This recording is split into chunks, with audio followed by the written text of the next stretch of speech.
Saludos, queridos y queridas ficcionautas. Ya pronto vamos a empezar.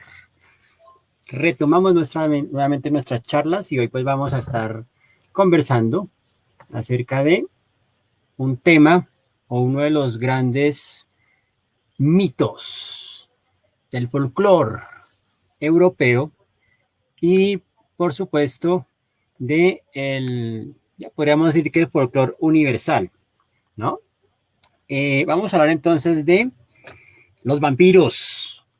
Obviamente pues en el marco del mes de octubre, ¿no? Mes de Halloween, mes que de cierta forma pues como que el comercio le ha quitado algo de su aura, de su brillo, ¿cierto? Entonces durante este mes vamos a abordar diferentes tópicos relacionados con este tema. Y me pareció pertinente pues empezar con el vampiro.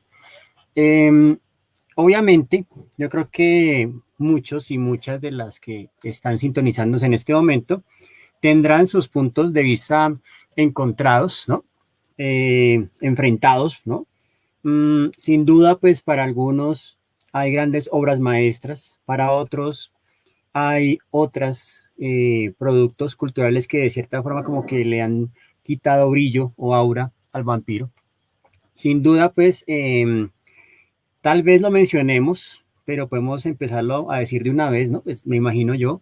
La saga Crepúsculo de Stephenie Meyer, pues cumplió su objetivo con aumentar los índices de lectura en los adolescentes, pero al mismo tiempo también le empezó a restar como fuerza al vampiro, ¿no?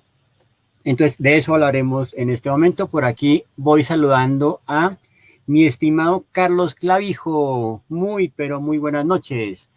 Y por acá en Instagram también vamos saludando a nuestra gente. Por acá está Alejo Design, Mari Ugaritza, saludos. Mary Ann, también está por acá Taker Design, que también se ha unido. Está Lale 1791. Adrián, saludos, hombre, qué bueno. Sí, dice acá Adrián, uy, no, Crepúsculo ha sido lo peor de los vampiros. Bueno, ahí estamos. Uy, por acá tenemos también a Katie Neira. Saludos, mi querida Neidi. Rito Caster, hombre, un saludo aquí desde la fría nevera bogotana. Mateo Ramírez, por supuesto, un invitado también muy interesante en esta charla de hoy. Lacey, saludos, ¿cómo estás? Bueno, Adrián también vuelve y dice, lo peor que le pudo pasar a Nosferatu, sí, por aquí la tenemos. Ahorita hablamos de Nosferatu, de Vampire, ¿no? También hablaremos más adelantico de esta, ¿no? De Drácula de Bram Stoker, ¿no? Y mi querida Angie Lutien también se está conectando. Ella dice que los ama a todos. Perfecto, me parece. Ahorita vamos entonces a hablar de eso. Yo creo que vamos empezando a calentar motores, pues obviamente la versión más ilustrada está en Face, pero por aquí también vamos a empezar a pasar cositas, ¿no? Por ejemplo, ahí tenemos la película de Bram Stoker, hecha por Francis Ford Coppola, la versión, ¿no? Nosferatu de Murnau. Y también más adelante hablaremos de esta bellezura, ¿no? Que fue la adaptación oficial que sacó la editorial Tops con dibujos de Mike Mignola, ¿no? Por aquí también se encuentra Carolina Leal Gaitán. Saludos, hombre, qué bueno. Desde Zarzal Valle. Uy, qué bueno que me estén viendo por estos lados, ¿no? Bueno, vamos a empezar de una vez, ¿no? En nuestra portada del día de hoy, o en esta publicidad, ustedes vieron pues como una imagen de un vampiro muy particular, ¿no? Que tiene una textura de tramas, ¿no? Bien particular. Esta imagen viene de una película, una versión extraída de un clásico de Stephen King que es El misterio de Silent Love, ¿no? Recuerden que Stephen King tenía una pequeña maña y era cuando vio una película, pues novelizarla. Y él vio Drácula y pues le pareció interesante hacer una novelización y hizo Silent Slot, que inclusive pues tiene versión fílmica. Sí, por aquí más adelante hablaremos lo que dice Adrián, ¿no? Que él propone, por ejemplo, lo del actor más Shrek, ¿no? Que es todo un misterio. Y entrevista con el vampiro, me dice acá Mario Garriza, sí, la tenemos por ahí. Pero bueno, arranquemos porque si no, después no miramos. Vamos a hacer, perdón, vamos a hacer una transición, una cronología entre ese momento en que en Europa se empieza a conocer por rumores que circulaban entre muchas aldeas del vampiro húngaro hasta el vampiro americano. Vamos a llegar, digamos, pues como en esa transición, como, digamos, el vampiro que empieza en esas regiones de Hungría, en el centro de Europa, ¿cierto? Se empieza poco a poco a expandir hasta llegar, pues, a ser ya un elemento global. Obviamente, pues, tiene sus mofas, por supuesto, tiene sus parodias, pero bueno, en fin. Vamos entonces a por ello. Digamos que primeros encuentros que uno puede tener con los vampiros, sin duda, pues obviamente serán las películas, están, por ejemplo, los juegos de rol. Quizás uno de los juegos con los que yo empecé a conocer todo este tema fue con Ravenloft, que es una campaña situada pues todo en este universo del terror gótico, y en la portada pues se destacaba mucho a un personaje que era Strad von Zarovich, ¿no? Que básicamente era como el regente de este universo. Y digamos que me encantaba mucho pues toda la estética, toda la gráfica, ¿no? Llegué a jugar medianamente una campaña. También pues en los videojuegos de Castlevania, que por cierto pues tienen una versión anime en Netflix, escrita por Warren Ellis, que es increíble esta versión, no se imaginan, a mí me ha gustado bastante, no solamente por la manera en que está desarrollada, sino también el estilo gráfico. O sea, creo que Castlevania de Warren Ellis es genial. También pues después vino Nosferatu, las películas de la Hammer, Vampire the Masquerade, o sea, como que empieza uno a ver diferentes apreciaciones o diferentes puntos del vampiro, ¿no? Pero comencemos la historia básicamente en 1816, ¿no? ¿Qué pasa en este año? 1816. Hay un escritor que se llama John William Polidori. Él estaba junto a Mary Shelley. Estaban por allá pues en una finquita como apartada de la humanidad y hicieron una apuesta, ¿no? Básicamente pues para crear como un relato que fuera aterrador, tétrico, ¿no? Que inspirara o que de cierta forma despertara los más profundos miedos del mundo. Y Mary Shelley pues escribió Frankenstein y Polidori escribió El vampiro, ¿no? Recordemos que Polidori después se presenta como Lord Byron, ¿cierto? Gran poeta. Y básicamente en la historia del vampiro pues ya se presenta lo que va a ser como la estructura base de las primeras obras vampíricas, ¿no? Que básicamente pues nos habla de un personaje que es Aubrey, ¿cierto? Un joven inglés que conoce a Lord Ruthven, ¿no? O sea, Lord Ruthven, digamos que es como el personaje aquí importante porque tiene un origen misterioso, entra en alta sociedad, ¿cierto? Y esto pues ya genera sospechas, ¿no? En la alta sociedad londinense. Entonces, de cierta manera, aquí ya se presenta pues como este elemento clave de los vampiros, que es, digamos, siempre como de la aristocracia, ¿no? Digamos que la figura del vampiro es aristocrática, es elegante, es seductora, ¿no? O sea, de cierta manera, el vampiro siempre ha tenido como ese elemento distintivo, ¿cierto?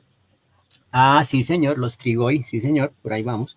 Y resulta pues que de The Vampire hay una adaptación bien interesante en cómic, sin duda pues hecha por Roy Thomas, ¿no? Roy Thomas, inclusive tiempo después va a hacer esta adaptación, vamos a mostrarla por acá. Ah, no, mentiras. Ah, sí. Roy Thomas después se encargará de hacer, ¿no? Tiempo después la adaptación a cómic de la película de Francis Ford Coppola. Ahorita la miramos, ¿no? Aquí, ¿no? Digamos que saludo también a Fernando Plestet. Perfecto, me parece que estén por aquí ya ingresando.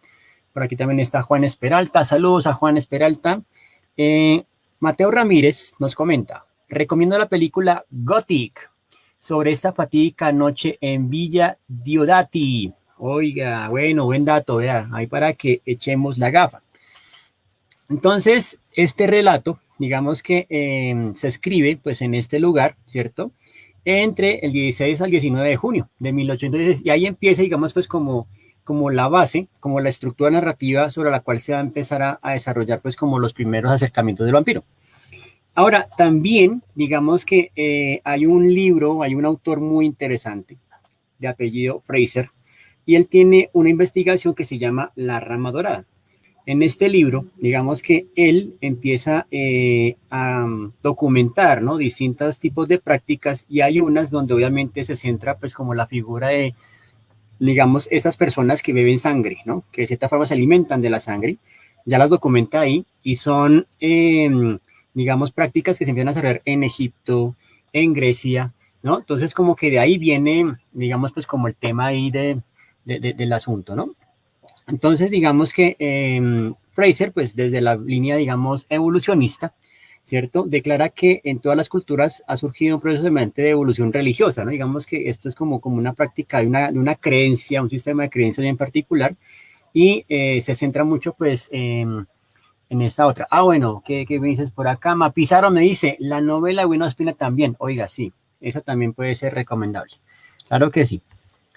Eh, digamos que digamos que para que Polidori llegara a esto, digamos que hay que citar también pues que el mundo real, ¿cierto? La historia nos va brindando pues como personajes que tenían unas prácticas bastante céntricas, y uno de esos personajes ya muy conocido es la Condesa Sangrienta, ¿no?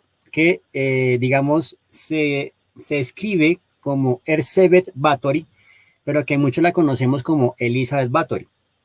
Que inclusive pues dentro de sus prácticas o de sus creencias rituales estaba pues el bañarse en sangre de jóvenes, ¿no? Niñas, ¿no? De 15 años, que inclusive las contrataba como muchachas del servicio, y luego pues obviamente hacía lo suyo, ¿no? Entonces era muy particular, hacía lo suyo obviamente muy macabro, ¿no? Muy macabramente. Entonces, claro, la desaparición de tantas niñas, pues obviamente alertó a las autoridades, ¿no? Y de cierta forma, después como que se la llevaron, ¿no? Ya, como que a ver qué pasó acá, como este cuento. Pero ahora básicamente, digamos, como inspirada pues en estas prácticas que comentaba Fraser en Egipto y en Grecia. Ya como que ha escuchado ese cuento y dijo, no, yo quiero conservar la inmortalidad, porque esa también es otra de las condiciones del vampiro, que de cierta forma es, digamos, como la criatura que ha desafiado el límite sobre la muerte. Y eso obviamente está mal visto, ¿no? O sea, el cuerpo físico tiene que tener un límite, de lo contrario, pues a ver cómo sería esto, ¿cierto? Y fíjense que la búsqueda de la inmortalidad no solamente empieza con los vampiros, sino que también se empieza a trasladar pues a lo que es el transhumanismo, en el cyberpunk y otras vertientes literarias que empiezan a mirar pues la forma de cómo me vuelvo inmortal, ¿no? Inclusive recordemos que en Sandman, en el primer tomo, en el primer número, el sueño es apresado por una secta de personas que quieren básicamente secuestrar o atrapar a la muerte para ser inmortales, ¿no? Entonces la inmortalidad siempre estaba ahí, digamos, como omnipresente, ¿no? Uy, saludamos por aquí al maestre Nelson Vera. León Suárez, saludos León. Hay una versión de la historia de Bathory hecha por Raulo Casares, no apta para estómagos débiles. Bueno, ahí está, muchachos, ¿no? Y Ma Pizarro me dice, Alejandra Pizarnik tiene un libro sobre la Condesa Sangrienta. Uy, bueno, Alejandra Pizarnik. Sí, hay que echarle la gafa a eso. Tiempo después, pues por esa misma época, también aparecen tratados tan particulares como el Malleus Maleficarum, el martillo, el azote de las brujas, ¿no? Y hay algo muy importante en todo esto, es que como de cierta forma el vampiro ostenta una corporalidad, ¿cierto? Digamos que de cierta forma se manifiesta en este plano material, sin embargo, ese cuerpo, esa corporalidad, digamos, está vacía, ¿no? Digamos que es ausente. Entonces es como si tuviera cuerpo, pero tampoco no lo tiene, o sea, no es de él, no le pertenece, está sin alma, ¿cierto? Entonces eso hace que de cierta forma pues ya se empiece a encasillar, ¿cierto? En las etiquetas propias de la Edad Media, ¿cierto? Que es un demonio, ¿cierto? O está aliado del mal, ¿cierto? Porque eso no es de Dios, dirían en la antigua Edad Media. Entonces, obviamente, dentro del Malleus Maleficarum estaba, ¿cierto? Pues como todo este tema de los lineamientos y los elementos para detectar si pues era una presencia malvadora. Inclusive de ahí también surge como el tema de que no aparecen en los espejos, ¿no? Que le temen al ajo, que le temen, digamos, también a los crucifijos, ¿no? En fin, ¿no? Pero son cosas que van surgiendo. Bueno, por aquí aparece una orejita, ya les muestro quién está por acá entre nosotros. Ven, hoy tenemos invitada, hoy tenemos a nuestra experta en vampiros, Pandora. Saluda al público. Sí, Pandora dice, ¿tú estás de acuerdo? Bueno, ella está de acuerdo con el malo maleficador. No, ¿no te parece? Bueno, sí, eso puede pasar, eso puede pasar. Sí, Angie, ahorita hablamos de esa serie, de la serie de Drácula de Netflix, ahorita la miramos al final, ¿cierto? Que eso es como el postre, pero ya ahí digamos que vamos adelantando. Por aquí también veo a Camilo Vieco. Camilo, saludos. Bien, entonces ahí vamos con esto. Edgar Allan Poe también digamos que tuvo su acercamiento pues a esa figura y recordemos este cuento de El caso del señor Valdemar, ¿no? Que de cierta forma tiene mucho que ver, ¿no? Con esta corporalidad que tiene, digamos, ausencia, ¿cierto? Del alma, ¿cierto? Y digamos que también pues como que empieza a padecer un proceso también como de descolorización y este tipo de cosas, ¿no? Que es bien como particular. Y recordemos pues que el cuento se centra básicamente como en este paciente, el señor Valdemar, que pues están mirando la manera de cómo curarlo, cómo traerlo nuevamente a la vida, ¿cierto? Pero él está básicamente en ese punto. Hay dos versiones muy interesantes, ¿no? Hay una, por ejemplo, que la hace Joan Boix y hay una que me parece increíble, que es la de nada más y nada menos que Alberto Breccia, ¿no? Alberto Breccia se lanzó a hacer unas adaptaciones del Gran Lampo en cómic que son muy chéveres. Saludo por aquí a Alejandro Torres, saludos, hombre, aquí, ¿no? Reportándonos, qué bueno. Esta historia, la señora Valdemar, inclusive tiene una adaptación de una serie que me parece bien interesante que la puedan ojear, que es Historias para no dormir, ¿no? Que básicamente pertenecen a Narciso Ibáñez Serrador, ¿no? Y en uno de esos capítulos aparece una adaptación de El señor Valdemar, ¿no? Para que de pronto la puedan ver. Aquí ya entonces declaramos pues básicamente lo que empieza digamos, la manera en que se empieza a clasificar al vampiro, ¿cierto? Es como la figura del undead, ¿no? Digamos, el muerto viviente o el no muerto, ¿cierto? Que es pues solamente una criatura fantástica que ha sido, digamos, generada por la resurrección de un cadáver, ¿cierto? Entonces, fíjense que en ese sentido comparten vínculos con Mary Shelley, ¿no? Porque Mary Shelley dice, no, pues yo voy a hacerlo con fragmentos de cuerpo y reanimado por la electricidad. En este caso, ¿cierto? El fenómeno de resurrección surge más bien por un ritual, ¿cierto? Este muerto no retorna, ¿cierto? Digamos que no tiene todas sus funciones biológicas totalmente al 100%, ¿cierto? Y pues dentro de los no muertos, sin duda están los zombies, están los vampiros, están los esqueletos, las momias, etcétera, ¿cierto? Y digamos que Frankenstein no es un muerto viviente, porque básicamente aún conserva funciones vitales, ¿no? Entonces, esa sería, digamos, como una diferencia, pero comparten algo de vínculos. Y ahí me atrevo a citar una de esas primeras también como poemas o obras que se llama Barney el vampiro. Ojo, Barney con V, no con B. El otro Barney, pues sí, es un... Barney también podría ser, ¿sí? ¿Será? No, bueno, dejemos Barney con V, no el otro. Bueno, por aquí veo a Lácides, saludos, Lácides, bienvenido. Y León Suárez, Elizabeth Batorí, El viaje del ataúd maldito, novela gráfica de Raúl Casares. Uy, buen dato, muchísimas gracias. Estamos acá con el amigo Castilla, saludos, señor Castilla. También está por acá, Julián Espitia, Lilush Studio también se ha unido. Bueno, perfecto, ahí vamos, ¿no? Bueno, esto me parece bien importante, ¿no? Barney el vampiro, dato incurioso. Luego aparece otra novela muy particular que es la de John Sheridan Le Fanu, que se llama Carmilla, ¿no? No sé si la habrán escuchado, Carmilla. Inclusive, cuando lleguemos al juego de rol de vampiros, hay un clan que se llama los Camarilla, ¿no? La protagonista de la historia, que se llama Laura, narra, ¿cierto?, cómo su vida pasa, ¿cierto?, de plácida y tranquila a desconcertante y espantosa cuando aparece Carmilla, una joven hermosa y enigmática. Laura, la protagonista de la historia, es una joven que vive con su padre y unos criados en un antiguo castillo en las lejanías de Estiria, en Austria. A menudo recuerda cuando era niña y estaba dormida en los brazos de una joven y se despertaba al sentir los agujas en su pecho, ¿cierto? Entonces fíjense que aquí ya tenemos también otro elemento condicionante que es nada más y nada menos el castillo, ¿no? Y por eso digamos que el mito del vampiro pues obviamente cala perfectamente pues en la Europa central, ¿cierto? Pues digamos inclusive en regiones como Rumania, ¿cierto? Hay por ejemplo en Austria, o sea, siempre digamos que el castillo va a ser un elemento muy importante y eso también se lo debemos pues a esta historia que es la de el castillo en los Cárpatos, ¿no? O el castillo de Otranto, perdón, el castillo de Otranto que de cierta forma es también, ¿no? Como el castillo, ¿cierto? También encierra en sí mismo pues una parte importante de la conexión o el vínculo con el vampiro, ¿cierto? Y eso también lo vemos en Drácula. Por ejemplo, en Castlevania, me dice Camilo Viejo, en Castlevania también una de las antagonistas es Carmila, sí señor, ahí tenemos entonces esta. Y lo interesante de Le Fanu es que en su momento él empieza a plasmar, ¿cierto? Esta sexualidad del vampiro, pero en este caso una sexualidad cargada muy hacia lo lésbico, ¿no? ¿No? Bueno. Ah, sí, por ahí vamos. Uy, no, me faltó el Conde Pátula, pero lo podemos nombrar más adelantico. Claro, el Conde Pátula, eso es un clásico.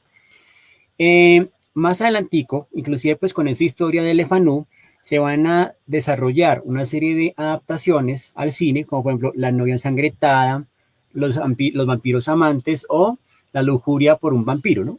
Básicamente son como importante.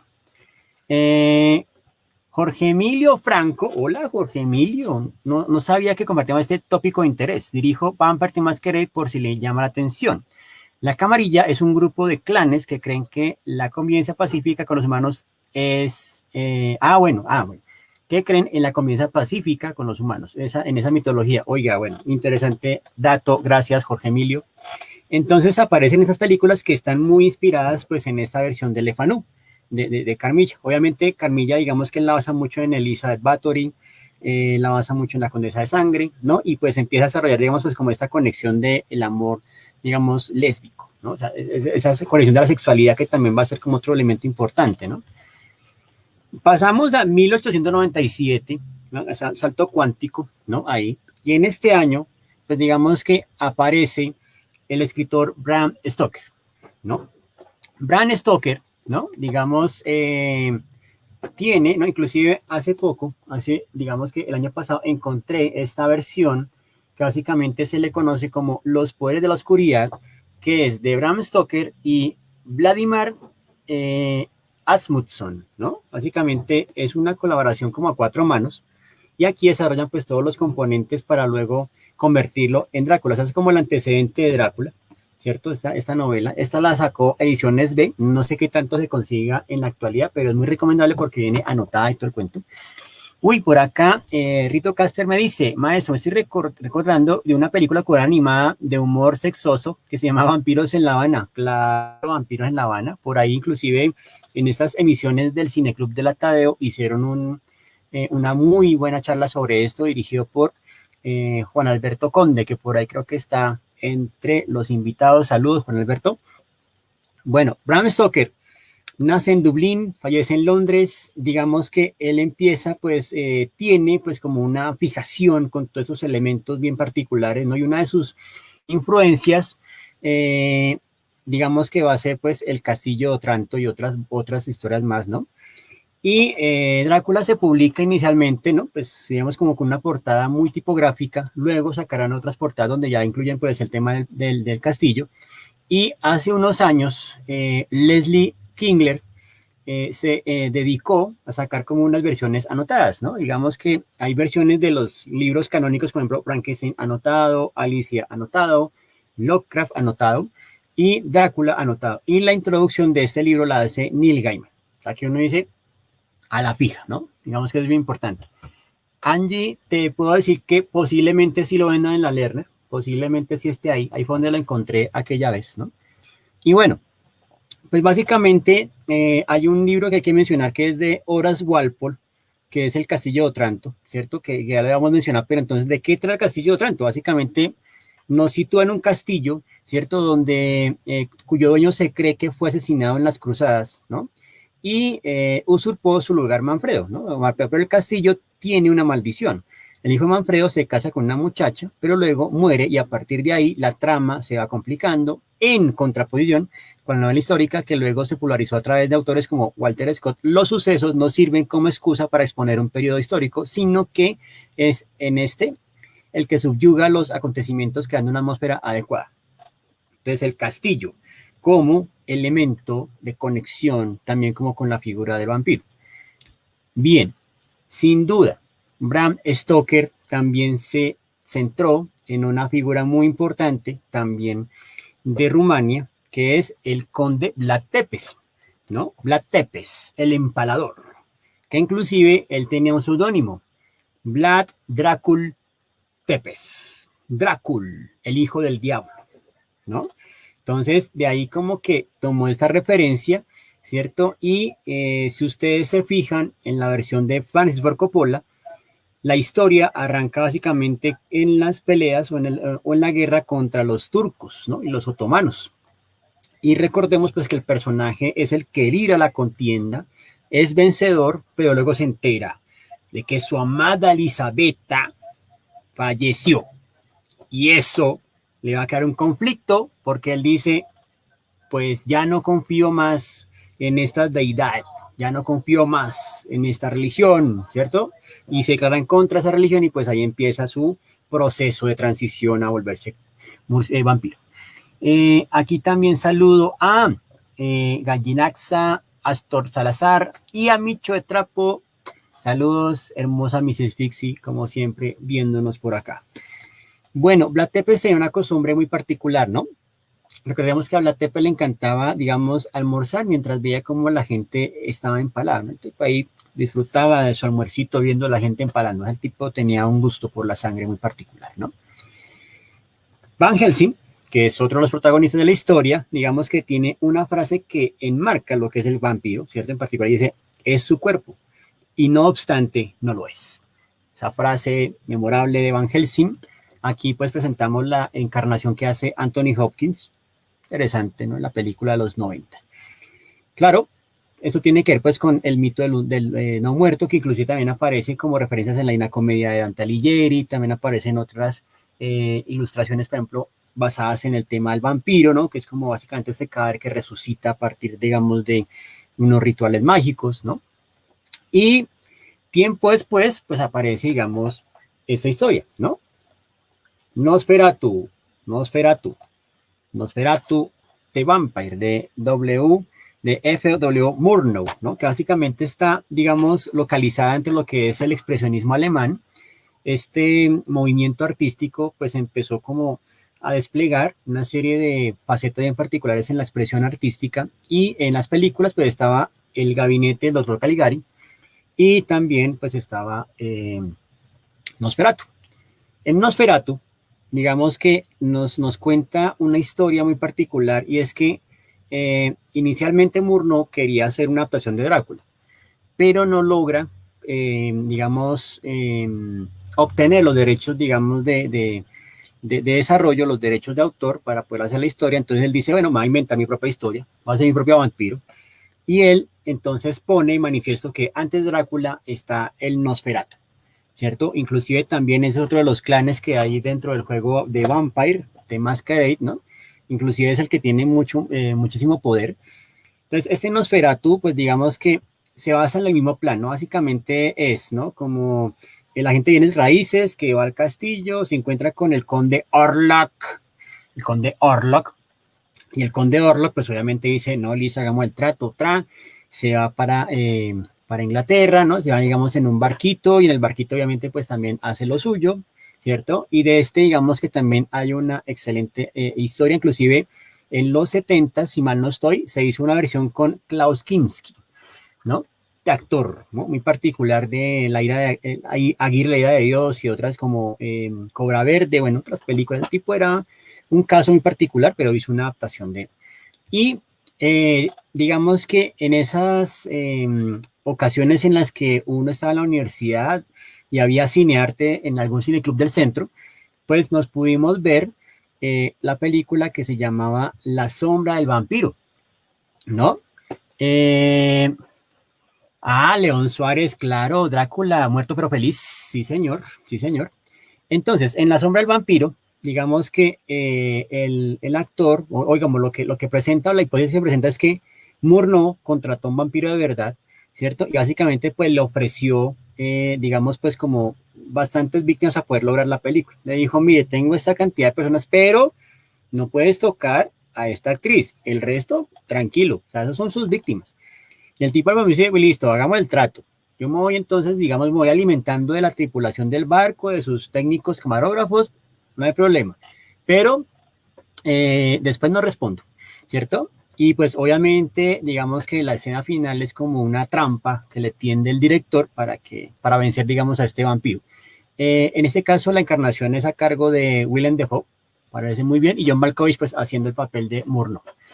Por acá me dice Lacey Flores que la segunda versión de Nosferatu con Klinsky e Isabel Allani de Wim Wenders, sí señorita.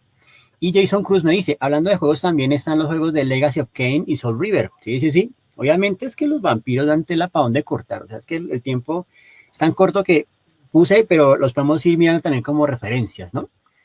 En 1931 aparecerá entonces una película que ya desarrolla, digamos, como el arquetipo visual de Drácula.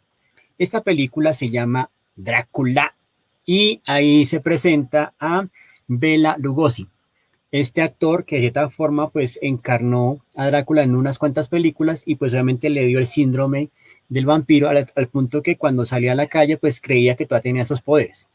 Para una referencia más concreta podrían ver el filme Ed Wood de Tim Burton, que habla del peor director de la historia del cine, en el que, digamos, se muestra a Martin Landau, este actor ya ascendido, que hace o encarna a Lugosi y que todavía cree que tiene poderes de hipnosis y se cree vampiro todavía y todo el cuento, ¿no? Es interesante la cuestión, ¿no?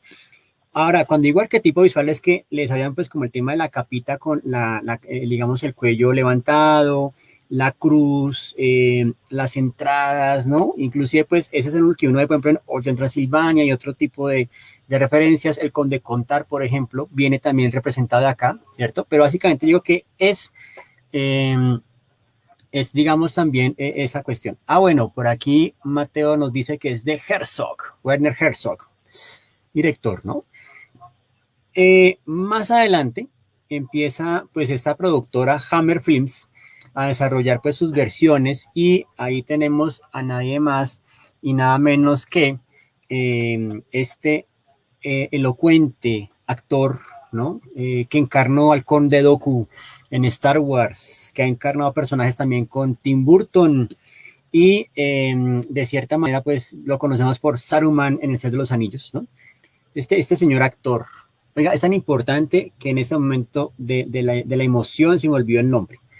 Pero bueno, ya se acordan de quién es, ¿no? Entonces sacan una película que se llama El horror de Drácula, ¿no? Y esta, digamos, responde a 1958, ¿no? Ya digamos que empieza pues a trasegar, el mito ya no solamente queda en Hollywood, sino empiezan a haber otras productoras que se interesan, digamos, por los vampiros y los de los 50 adelante pues van a tener Christopher Lee. Sí, señor. Gracias, Carlos Clavijo, por el dato. Christopher Lee, claro, él es un maestrazo, él es, digamos, como un actor y empezó, pues, básicamente haciendo estas películas de Drácula, ¿no? Más adelante, la misma productora, pues, nos va a presentar, por ejemplo, a Las novias de Drácula, donde aparece inclusive el actor Peter Cushing. Peter Cushing, digamos que ustedes lo reconocerán si les digo, por ejemplo, el gobernador Tarkin de Star Wars, ¿sí? Y también hizo de Sherlock Holmes y un montón de cosas, ¿no? Por aquí mi querida Angie Lutien me dice, el actor Frank Langella hace también el papel de Drácula y es el Latin Lover del momento. Esa peli es erótica, pero no recuerdo el nombre ahorita. Bueno, Frank Langella, sí, yo creo que algunos lo recuerdan sobre todo por Langella, digamos que es muy conocido, o yo tengo la imagen de él en la película, una actuación que se llama La Caja, The Box, que es como una actuación de un capítulo de Dimensión Desconocida. Y apareció en otras historias, pero siempre lo ponen como en ese tono teátrico, ¿no? Bueno, sin duda hay que mencionar esto dentro de esta cronología que estamos armando y es la adaptación, la historia de Soy Leyenda de Richard Matheson, ¿no? Richard Matheson nos presenta pues obviamente una historia, un relato apocalíptico, distópico, donde un hombre, ¿cierto? Se enfrenta pues obviamente a un mundo que está plagado de una especie de ser, ¿cierto? Que habita, pues, obviamente en la oscuridad, sale de noche, tiene un clan bastante numeroso, ¿cierto? Que es básicamente, pues, Soy Leyenda, y que la primera adaptación fílmica fue The Last Man on Earth, con nada más y nada menos que eh, este querido actor, eh, Vincent Price, ¿no? Vincent Price encarna pues a este último hombre, que es la primera adaptación, y pues por supuesto ustedes conocen la de Will Smith, ¿cierto? Bien particular. Carlos Cas, saludo Carlos, nos habla también, digamos, de El último carnaval con Jorge Cao, ¿sí? También es otra forma de ver los vampiros, ¿no? Hay otra, ¿no? Que inclusive es como tono más comedia, que inclusive la dirige Roman Polanski, que se llama El baile de los vampiros. También es otra forma de ver, ¿no? Digamos también el paradigma de los vampiros, ¿no? En esas épocas, ¿no? Y es bien interesante. Ahora, durante estos años, en los años 70, empiezan a aparecer pues unos personajes, ¿no? Bien particulares, como el caso de Vampirella, ¿no? Vampirella, que básicamente pues sale en una publicación o una revista que es una editorial que es la Warren, ¿no? Warren Comics hace pues digamos como esta apuesta por crear un personaje femenino inspirado pues en todo este material, digamos, de Drácula. Y lo interesante de Vampirella es lo siguiente, ¿no? Digamos que pues ella y su apariencia tan particular, ¿no? Digamos que tiene un vestuario que uno dice como, hombre, ¿qué va con la telita ahí, no? Pero bueno, son los 70s. Ella viene, ojo a esto, viene del planeta Draculón.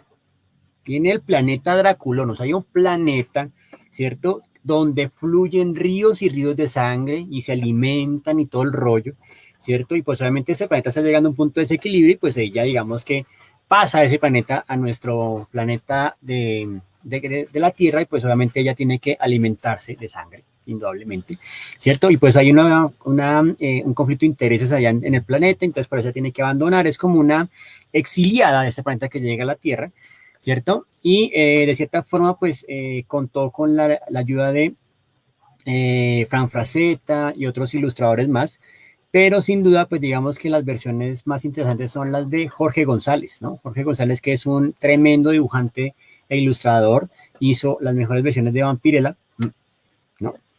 Sí, sí, Adrián, créelo, viene de Draculón, Draculón con K, por cierto, ¿no? Sabes que no es cualquier planeta, ¿cierto? Bueno, y en el año 73, digamos, sí, Adrián, ella es un vampiro extraterrestre. En el 73 aparece por parte de Marvel Comics un título que es La tumba de Drácula. Y obviamente, pues, se presenta, digamos, pues al conde, ¿no? Digamos, allá del castillo de Valaquia, ¿cierto? Y toda la cosa, ¿sí? Uy, vea aquí, Mauro Vargas. Listo, listo, vamos a ver si alimentamos a sed de sangre. En la tumba de Drácula, digamos que lo particular, lo interesante es que se presenta un personaje que es, digamos, como ese mismo linaje de Van Helsing, pero en este caso es afro.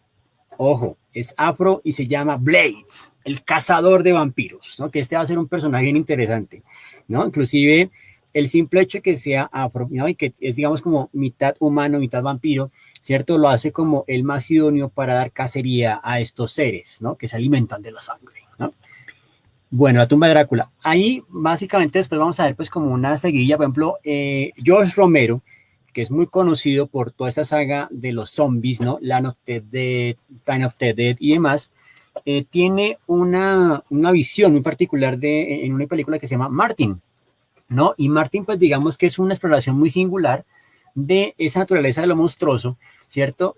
Donde básicamente pues tenemos a un joven que cree ser un vampiro y se comporta como tal, aunque ni tiene colmillos afilados ni se desintegra con la luz del sol, pero aún así quiere alimentarse de sangre y está dispuesto a efectuar todos los cortes en cuellos ajenos que le sean necesarios para conseguirlo, ¿no? Entonces es como una mirada muy particular y de cierta forma, pues esto como que nos lleva mucho también como a estas personas, ¿cierto? Que inclusive empiezan como a tener, ¿no? Esta fijación. Inclusive en Nueva Orleans hay muchas personas así, ¿no? Inclusive personas que, digamos, consiguen personas, las enfiaron un contratico, ¿no? Les succionan la sangre y todo el cuento y pues, ¿no? Que viven felices, ¿no?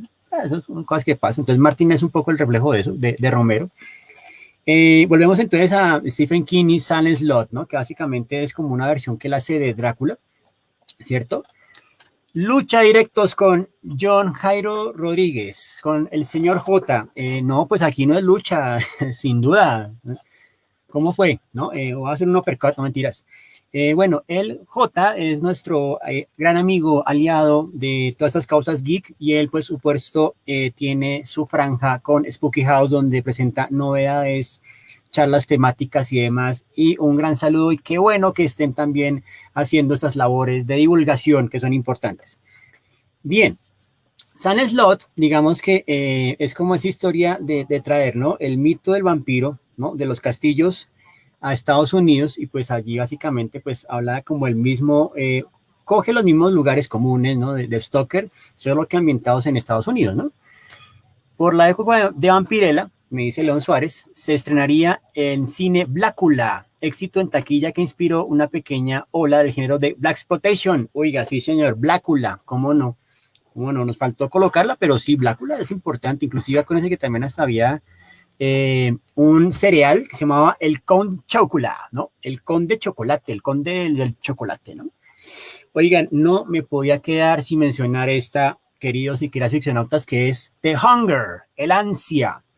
¿Por qué? Porque ahí aparece nada más y nada menos que el gran maestro David Bowie encarnando a un vampiro, ¿no? Entonces, esta película es interesante porque para hacer los 80s, ¿no? Empieza a dar una mirada a los vampiros muy particular, le da, digamos, un toque punk, ¿no? Y de cierta forma, pues también le da como todo ese aire, ¿no? Muy estilo Bauhaus, ¿no? Y esas cosas. Y básicamente, pues lo describe como un ser hiperestético, sensorial, ¿no? Y básicamente es como muy acorde al videoclip, ¿no? De triángulo de amoroso, ¿no? Entre, digamos, entre Catherine Deneuve, ¿no? David Bowie y Susan Sarandon aparecen en esta película, ¿cierto? Y fue el debut de Tony Scott, ¿no? El hermano de Ridley Scott, sin duda alguna. Y de cierta manera, pues dicen que esta película fue como su mejor apuesta, ¿no? En ese momento. Entonces, The Hunger, el ansia, recomendada. Eh, Hace poco, recientemente, pues también falleció, digamos, Joel Schumacher.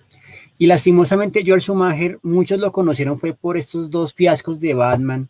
Hombre, sí, tal vez fue como una mala apuesta de él como director, pero él tiene unas cosas muy brillantes. Por ejemplo, Día de Furia, una película extraordinaria.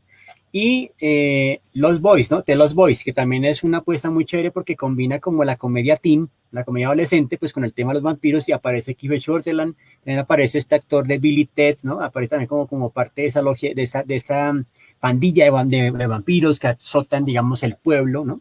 Es muy interesante, ¿no? Y además que es como todo, ¿no? Digamos, es esa familia que busca nuevos aires, se muda a un pueblo que aparentemente es tranquilo, pero, ocurre lo que tiene que ocurrir. Este muchacho que es adolescente se enamora a quien no debe y es parte del clan, ¿no?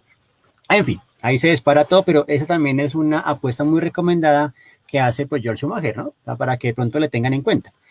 Y ahí llegamos entonces, ahora sí, a este filme de Francis Ford Coppola, Drácula, que cuenta pues con una nómina de lujo, Gary Oldman, Winona Ryder, Anthony Hopkins y Keanu Reeves, por supuesto. O sea, fíjense que hay conexiones, ¿no? Bill y Ted luego encarnan personajes propios del universo de vampiros, cosas que pasan aquí, ¿no? Estamos haciendo como unas conexiones raras. En fin, en esta historia, ¿no? Ay, sí, Lácides, perdón, sí, no era un pueblo tan apacible. A ver, él me va a ilustrar aquí con las... sí, no, esta de Drácula, dejemos aquí la portadita para que la veamos bien. Esta película, digamos que lo que hace es nuevamente como recuperar ese tono epistolar con el que, digamos, se escribe la novela. Básicamente son como cartas que dirige Jonathan a Mina, luego Mina a Jonathan, ¿cierto? Y ahí como que en las cartas uno va como haciendo la inferencia de qué es lo que está ocurriendo, es lo que me ayuda como a contextualizar, ¿no? Eh, sí, la película de Drácula, aquí como me dice Mauro, digamos que es una delicia de película, no es de miedo, ¿cierto? Pero sí es un vals, ¿no? Un vals de horror bellísimo, es una experiencia, claro.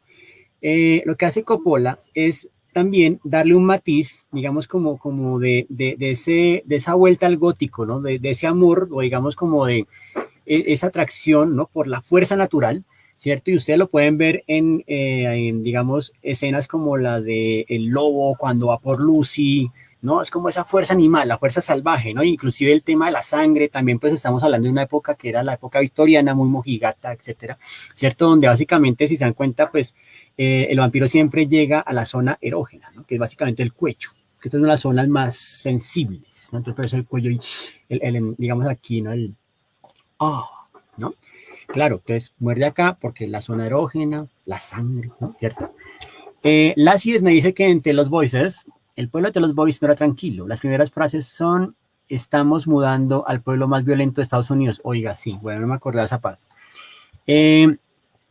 Ahora, la dirección de cinematográfica, esto es impresionante, inclusive arranca, como les digo, pues en esta guerra entre los otomanos y turcos, ¿sí? Y Gary Oldman, el conde Drácula, tiene una armadura bellísima, una cosa impresionante, viene después la escena donde le clava la cruz, la espada a la cruz, ¿no? Y ahí declara pues que de cierta forma ya no quiere ser o seguir siendo parte más de ese rollo, ¿cierto? Y Roy Thomas, que había hecho la adaptación de El vampiro de Polidori, digamos que se lanzó entonces en un proyecto muy bello con una editorial que sacaba tarjetas de colección, que era básicamente la editorial Tops, ¿no? La editorial Tops hizo esta adaptación del filme de Coppola y el estilo gráfico básicamente fue, digamos, desarrollado por Mike Mignola, el mismo ilustrador de Hellboy, ¿no? Fueron 4 números y después la editorial IW hace unos años sacó la versión integral, la versión completa, y lo más hermoso de todo es que viene en solo tintas, ¿no? O sea, solo tintas, bellísimo, bellísimo, ¿no? Y lo interesante del asunto es que Miñola, digamos como que coge a la perfección todo lo que es como el storyboard, ¿no? De esta película. Es impresionante, ¿no? Es impresionante, digamos, la manera en que lo llevo acá. Entonces, ustedes se dan cuenta en la película, digamos que Drácula tiene diferentes transformaciones, ¿no? Que empieza, pues, digamos, como con esta imagen muy relacionada como con, digamos, como con esa nobleza europea, ¿no? Inclusive su peinado, su tocado, el traje, la forma también, por ejemplo, en esa escena donde él coge, digamos, ¿se acuerdan? Digamos, la cuchilla, ¿no? Y se corta la sangre y la bebe, ¿cierto? Eso es básicamente como haciendo reminiscencia, pues, a esas etapas como de esa monarquía ya extinta, ¿cierto? Luego se transforma ya como en esta figura, ¿cierto? Muy inglesa, ¿no? Muy gentleman, ¿cierto? Y también pues va a tener otras transformaciones, digamos, como este vampiro más cercano al Nosferatu. O sea, él tiene una serie de mutaciones dentro de la historia que me parecen importantes. Tiene a Renfield, ¿cierto? Que es como su aliado, que básicamente está encarnado por Tom Waits, que es memorable el papel que hace ahí, ¿no? Y aquí nuestro amigo Fernando Plested me dice, el vestuario es de Eiko Ishioka, que es una tesa. Y Mauro Vargas nos dice, es un homenaje a Méliès, con lo rudimentario de algunas escenas bastante teatrales. Correcto, correcto, es un homenaje a Méliès. Y Jorge Niño Franco me dice, Drácula es de lo mejor, la dirección de arte es espectacular, los baños de sangre son memorables, ¿no? Entonces sí, eso pasa con esta historia de Drácula y con esa adaptación a cómic que es simplemente brillante, si ustedes la pueden buscar, creo que por ahí está en Arsène Lupin, o también pueden buscar el libro, creo que si mal no estoy, el libro lo tendrán en Spooky House, me corregirás J si lo tienes, porque es una belleza, o sea, esta edición integral, creo que ya está en manos de, no sé si es Norma o SC, me corregirás, pero este libro, ¿no? Vale la pena tenerlo, o sea, esa edición de Drácula que sacó la W es genial, ¿no? Impresionante. Entonces, ahí vamos con esta película que reaviva nuevamente como el tema del vampiro, lo vuelve a incorporar, digamos, en el tema, y ahí digamos que después se viene Anne Rice con Entrevista con el vampiro, que es un libro del año de 1976, pero hasta los 90 y con el éxito de Drácula, de Coppola, se lanzan a esta, ¿no? Como a recuperar todo este tema del mito del vampiro, y sacan esta película en la que actúa Brad Pitt, Tom Cruise y por supuesto Christian Slater, el mismo personaje de Mr. Robot, ¿cierto? Haciendo de entrevistador, ¿no? Que entrevista, digamos, a Louis, que es Brad Pitt, y cómo él le empieza a contar, pues, cómo llegó, ¿cierto? Desde las cortes europeas a Nueva Orleans y toda la cosa, ¿no? Es bella, me parece que es una película muy bella, ¿no? León Suárez me dice, un rumor que leí hace algún tiempo es que en una escena de La espada en la cruz de Coppola, el grito que se escucha fue realizado por Lux Interior, vocalista de The Cramps. Uy, bueno, vea, ahí estamos viendo, vea, complementando aquí los datos, me encanta esto. Bueno, Durante ese momento, en los 90 también aparece ya entonces el juego de Vampire the Masquerade, ¿no? Este juego hace parte de una empresa que se llama White Wolf, ¿no? No, World of Darkness, perdón. Y en este juego, digamos que lo crea Marren Hagen, ¿no? Digamos que se lanza pues con el tema del vampiro, esto lo desarrollan pues para White Wolf, ¿no? Que era esta compañía que después produjo Rage, ¿no? Werewolf Apocalypse, también está Changeling y otros juegos más de rol, ¿no? Relacionados pues con esos tópicos, ¿no? Vampiros, hombres lobo, magos, etcétera, ¿cierto? Y digamos que tiene pues un mundo muy gótico punk, tiene también pues todo lo que es básicamente como los elementos de los clanes, ¿no? Y estas contiendas entre humanos y vampiros.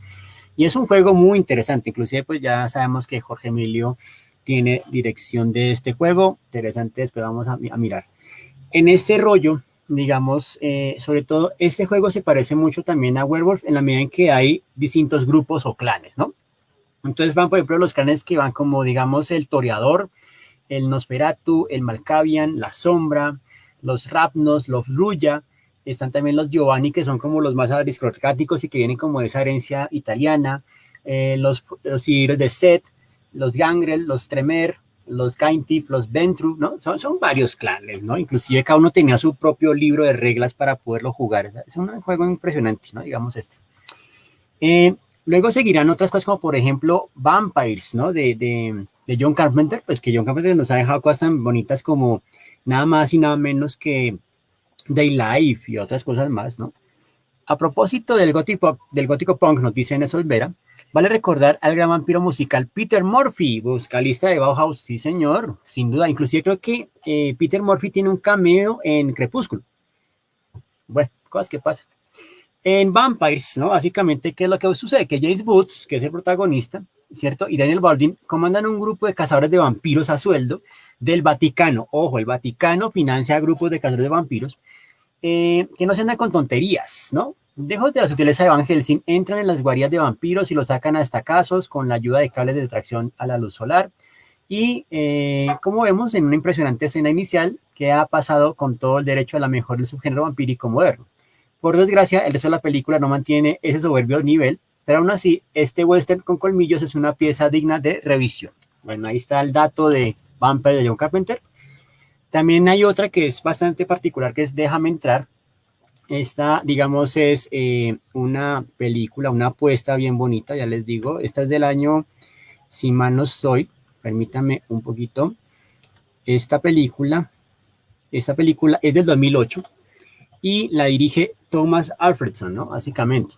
Y pues es una apuesta, digamos, pues muy particular porque, digamos, lo que él busca en esta película es como reformular la figura del vampiro, ¿cierto? Con una sombra trágica y condenada sin caer en los trópicos románticos, ¿no? Básicamente como que quiere devolverle un poco de la aura perdida que tal vez le quitó Crepúsculo a este asunto. Obviamente, sin demeritar, pues uno dice Stephenie Meyer, vuelvo repito, cumplió con algo y es que la gente volvió a leer.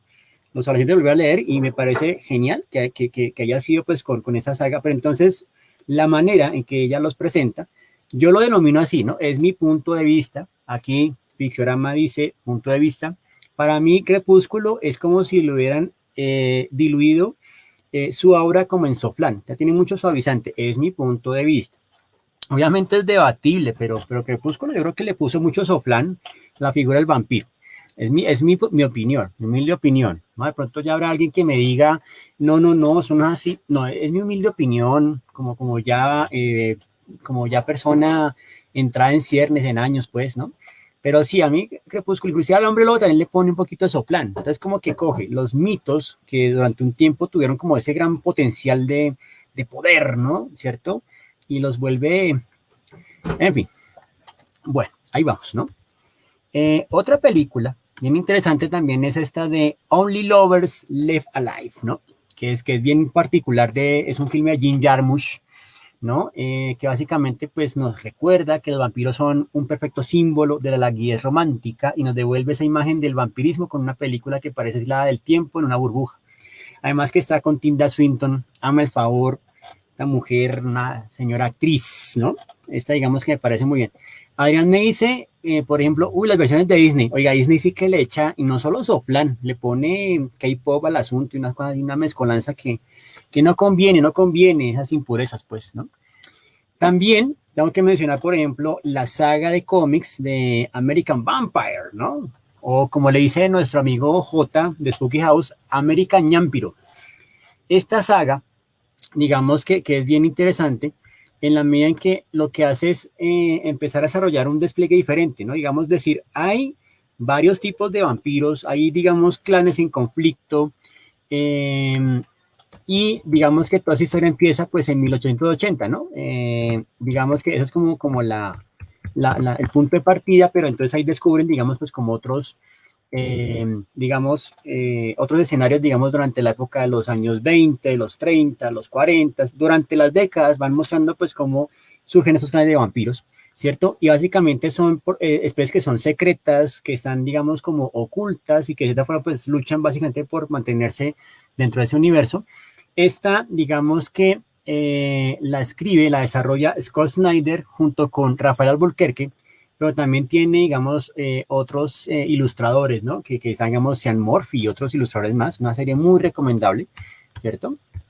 Y básicamente, como les decía, digamos que todo se sitúa en el oeste, empieza en el oeste, pues muy al Far West, muy en el oeste, y luego va explorando diferentes tópicos como la época de los 60s, los 40s, incluso hay uno muy bello con la Segunda Guerra Mundial, ¿no? Y los nazis, que también son como un tópico muy recurrente, ¿sí?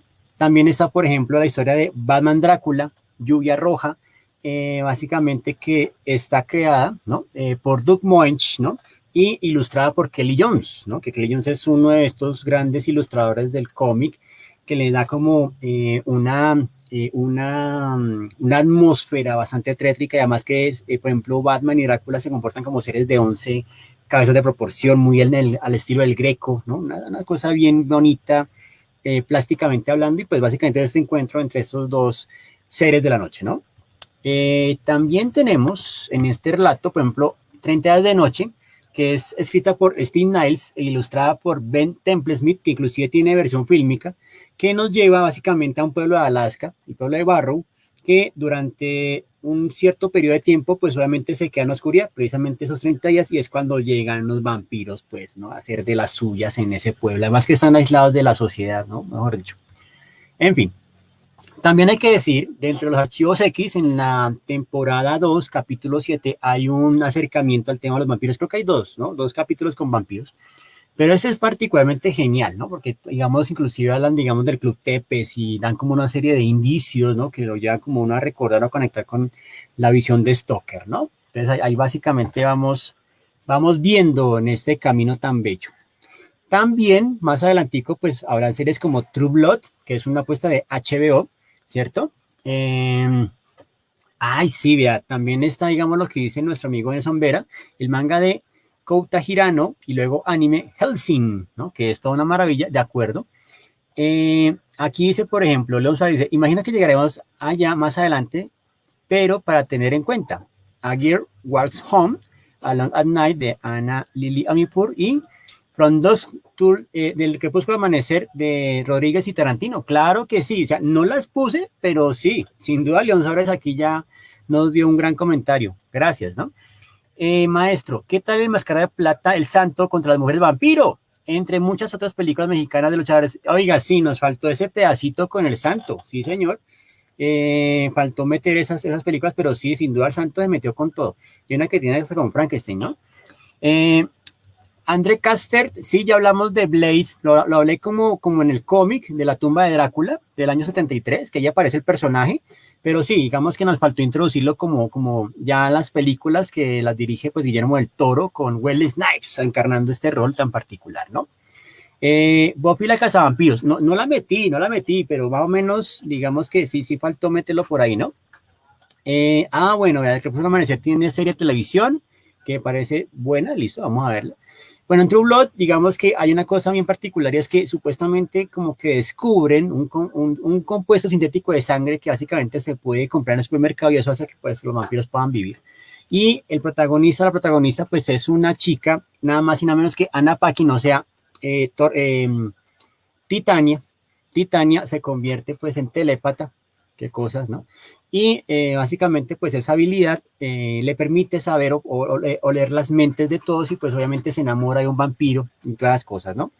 Y la serie pues tiene varios desarrollos ahí, ¿no? Entonces, bueno, ahí vamos viendo Y aquí la serie que pues mencionaba Angie, Angie lo tiene al comienzo, que es la serie de Drácula de Netflix, ¿no? Que básicamente pues es una apuesta de la BBC. En esta película, digamos que básicamente la serie son 3 capítulos, ¿no? 3 capítulos. Uy, por acá me estoy yendo por Instagram, ¿no? Ya ahorita volvemos porque sí falta como un tricitico. Ahorita volvemos a reconectarnos, no se me vayan por ahí, ¿no? Otra vez volvemos a reconectarnos, ya en un segundito. Bueno, perfecto. Aquí con los de Facebook sí seguimos adelante, no hay problema. En esta versión de la BBC, pues básicamente se nos presenta como todo ese seguimiento a la figura del vampiro o la figura del conde Drácula, desde sus orígenes en Europa del Este, ¿cierto? Hasta, digamos, las contiendas que tienen, digamos, pues con, los, con los descendientes de Van Helsing, ¿no? Bueno, aquí Nelson Verana me dice, fíjese, qué tema tan maravilloso, hablar del vampiro. Tema para horas. No sobra mencionar la adaptación de Norteamérica del mito del vampiro en Colombia por el movimiento del Caliwood, ¿cierto? Y el vampirismo de Tierra Caliente y, por ejemplo, la adaptación del mito del vampiro en contextos mexicanos como El Santo y Blue Demon contra Drácula, el hombre lobo. Y por otra parte, el director Guillermo del Toro en La invención de Cronos, del 93, que es grandiosa. Sí, señor. Sí, señor. O sea, es que esto es un tema para largo, ¿no? Inclusive aquí hicimos como un WinZip, ¿no? Hicimos como ¿no? Lo encapsulamos porque sí, esto da para horas, pero obviamente el tiempo es corto. Esta serie, digamos que es importante o es relevante porque la desarrolla nada más y nada menos que Stephen Moffat, ¿no? Y ese nombre pronto pues para algunos no le suena mucho, pero para los que siguen esta serie de ciencia ficción, la más longeva de todas, que es Doctor Who, de pronto sí les suena. Y es que Steve Moffat fue el que le dio como el resurgimiento a esta franquicia, a esta serie, en el 2009 con Christopher Eccleston y de ahí para adelante, ¿no? Él se volvió como el showrunner idóneo para Doctor Who. Entonces, él básicamente, digamos que asume, digamos, como el reto, ¿sí? Obviamente, pues, esta tiene sus versiones encontradas, ¿no? Fernando Plestet precisamente nos dice, el giro de Steve Moffat es espectacular, a mi parecer. Es muy original y no es para puristas, correcto. Exacto, esta serie, digamos, si tú eres muy devoto del linaje del vampiro, pues como lo plasman inicialmente, pues no te conviene, ¿no? Básicamente te conviene es ver otras cosas. Pero sí, para los que tienen como la mente abierta, ¿cierto? Y pueden ver esas cosas, pues digamos que va a ser una serie que tiene como cosas muy interesantes, además que el casting, el actor escogido me parece que es bastante idóneo para este rol, ¿no? Tan particular, ¿no? De Drácula. Sí, digamos que ahí están pues todos los aportes habidos y por haber. Y pues el vampiro es una de las figuras que podemos seguir hablando muchas horas, como lo dice Nelson Vera. Es un tema larguísimo, ¿no? Eso nos da como para una historia como de 2 horas, por ahí decirlo, ¿no? Juan Manuel Montes me dice, el Drácula de ABC es idéntico al senador Rodrigo Lara. Bueno, vean, ahí tenemos vampiros en la vida real, ¿no? Bueno, sí, puede ser, me parece una buena analogía. Bueno, básicamente, pues este fue como nuestro resumen, nuestro inicio básicamente de actividades, ¿no? Nuevamente charlas, pues este mes como hablando del tema del vampiro y ese tipo de cosas. Sí, falta el Conde Pátula, faltaron muchos, ¿no? Después haremos una entrada en el blog hablando de todos los vampiros que hay. Iván Hunter D, también, Juan Sebastián, me faltó Juan Vampire Hunter D, claro, me faltó muchas cosas, ¿no? Hagámonos un programa del Hombre Lobo. Bueno, vamos a mirar, sí, porque digamos, como estamos hablando de mitos, ¿no? Pero bueno, ese programa lo vamos a tener pendiente porque para nuestra siguiente charla, que es el 10 de octubre, nos vamos a meter, ¿no? Con un tema que lo tenían deuda hace mucho tiempo, ¿no? Y yo creo que tal vez los que vean este video después lo van a agradecer. Y es que vamos a hablar como de esa etapa del cómic norteamericano que empieza a tomar, ¿cierto? O a desarrollar personajes que tienen que ver, digamos, pues con lo que se denominó como el tema del antihéroe, ¿no? Una editorial que básicamente fue responsable de todo este giro, que es Image Comics, y también, digamos, que empiezan a surgir personajes que están muy inspirados en lo gótico, en la música punk, en Bauhaus y demás, como lo es The Crow, el Cuervo de James O'Barr.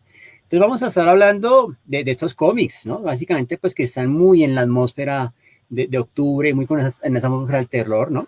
Entonces hablaremos de El Cuervo de James O'Barr, hablaremos de Spawn de Todd McFarlane, hablaremos también de Witchblade, ¿no? De